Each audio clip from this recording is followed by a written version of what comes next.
They dropped this bombshell that at some point we should think about adopting our child. It just blew my mind because in a hetero relationship, that is not something that you do.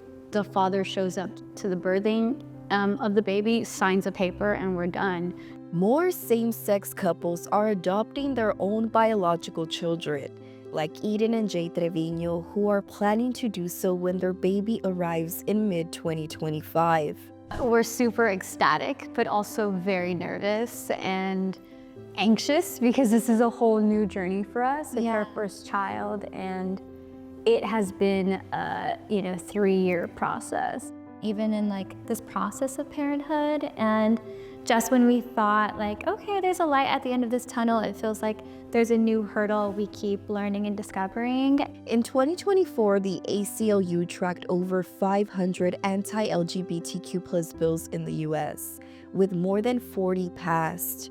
Already, over 100 anti-LGBTQ+ bills have been filed for the 2025 legislative season, which begins on January 14. There are places like Ohio, South Dakota, Florida even, where there's less rights for people like us. And the idea of us being on a layover or our child being sick and in these states is so scary. Because I'm carrying Eden's embryo. And this is what's crazy to me. Biologically, the baby that I'm carrying is 100% hers. If they did a DNA test, it's hers. But outside of California and in these states, she has no legal rights to this child, personally, and no contact with my family.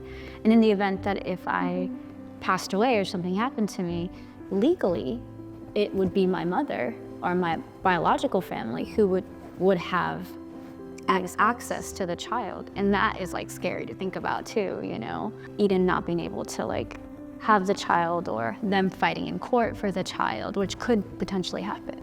Now, instead of just shopping for baby clothes or planning a baby shower, they're looking into hiring a lawyer to protect their unborn child. If people decide to now create more rules where you can discriminate against LGBT couples and LGBT families, it's just entirely scary because it's a lot more unknown, and we're worried how much more are we gonna have to pivot, and if we're gonna be pivoting for the rest of our lives. But if I'm trying to be a parent to my own child, it's not seen the same way. And that's just only because of the person that I love, and it's not fair. For same-sex couples like Eden and Jay, this process can be stressful. It does typically happen as soon as the baby's born. We have to make sure it's healthy and ready to go, and then we start. It's so awkward, the thought of having a lawyer present while we give birth, or doing that literally after we give birth.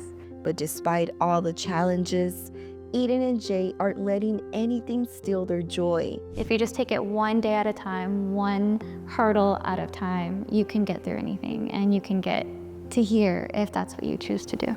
While same-sex couples continue to face legal challenges, they're proving that love always finds a way. As more couples face similar hurdles, how can we support these families?